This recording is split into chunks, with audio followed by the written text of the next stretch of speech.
भैया सपने में सपना आता है और पता रहता है सपना आ रहा है, टोटल कन्फ्यूजन नहीं भाई। स्पिरिचुअलिटी में जब तुम ध्यान, तुम्हारा इंटेंसिटी ऐसा मान लो, ध्यान से तुम शुरुआत हो रहे हो और 50% जागते हुए, एग्जाम्पल ले लो, तुमको ध्यान को 100% अचीव करना है। जब तुम्हारी डेली प्रैक्टिस 50% के ऊपर निकल जाती है ना, तब तुम्हारा ये स्टेट आता है कि सपने में तुमको पता होता है कि सपना चल रहा है। आहिस्ते आहिस्ते 60 70 90 हो गया, 100 हो जाएगा। फिर सपना तुमको ऐसा लगेगा जैसे अभी ये जागे और तुमको नॉलेज है ना, सपने में भी नॉलेज रहेगी, अच्छा है सपना चल रहा है।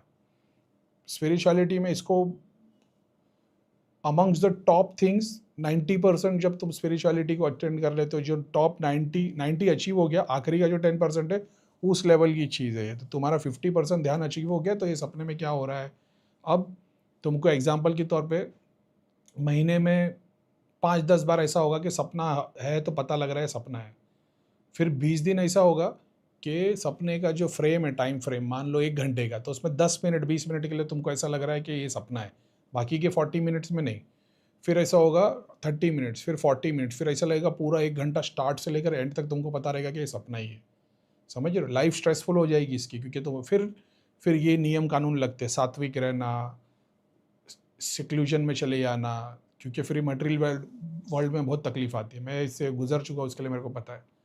तो फिर बाद में ऐसा होगा महीने के 30 दिन, और जो रात में तुमने आंख बंद की है तब से लेकर सुबह उठने तक तुमको पता रहता है कि तुम आधी नींद में कब थे, सपना कब स्टार्ट हुआ, क्या हुआ, सबकी नॉलेज रहेगी। इसको भी पार कर लोगे। अब क्योंकि तुम मटेरियल वर्ल्ड में हो ना, तुमको काम करना, नौकरी करनी, कमाना है, अब तुम्हारी लाइफ थोड़ी स्ट्रेसफुल हो जाएगी, परेशान रहने लगोगे, ऐसा है। तो ये भी स्पिरिचुअलिटी है।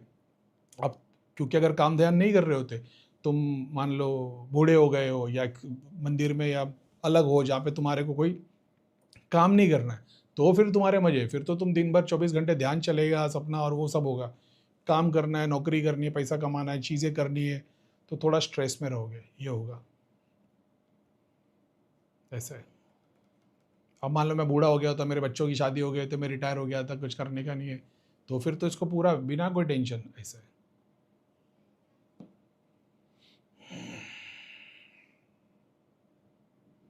तो वो अच्छी बात ही है, मगर वो समझ में आना चाहिए।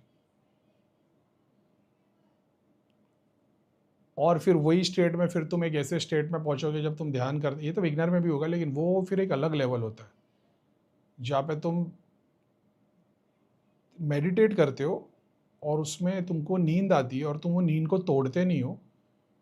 उसी के अंदर सोना बोलना गलत हो जाएगा, उसमें नींद लेते हो लेकिन कॉन्शियसली पूरा जागे हुए रहते हो। तो एक तरीके से ऐसा है जैसे तुमने, एक होता है तुमने आँख बंद की और तुम सो रहे हो, और एक है जैसे तुमने सिर्फ आँख बंद की लेकिन दिमाग पूरा का पूरा जागा हुआ है। मेडिटेशन में एक स्टेज ये ऐसा आ जाता है।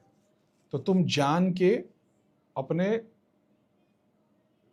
सपनों को कॉन्शियसली एक्सपीरियंस कर रहे होते हो, ताकि तुम इसको 100% अचीव कर लो, ताकि सबकॉन्शियस माइंड को कॉन्शियसली पूरा का पूरा अचीव कर लो। मेरे को पता नहीं इसको एक्सप्लेन कैसे करूँ, लेकिन ये प्रैक्टिस होती है। तो तुमको सोना भी है और सोना भी नहीं है, दिमाग तुम्हारा जगा हुआ रहना चाहिए और अंदर आंखें सोती भी रहनी चाहिए। तो मल्टीपल कॉन्शियसनेस में ये दिमाग, शरीर, एस्ट्रल बॉडी सोती रहेगी और एक बॉडी जागती रहेगी, और ये अचीव हो जाएगी और ये पूरी कंज्यूम हो जाएगी। ये भी एक, इसको पता नहीं कैसे एक्सप्लेन करूं मैं, मगर इसमें ऐसी प्रैक्टिस दी जाती है जिसमें तुमको ज़्यादा से ज़्यादा नींद आए, लेकिन सोने नहीं दिया जाता।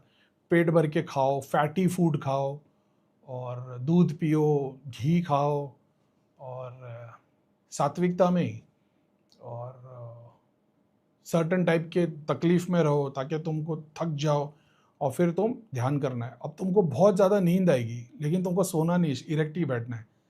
समझ रहे हो, वो एक अलग ही, वो फिर योग में वो प्रैक्टिस कराते हैं, वो एक अलग चीज़ है। लेकिन मेरे ख्याल से तुमको समझ में आ गया होगा।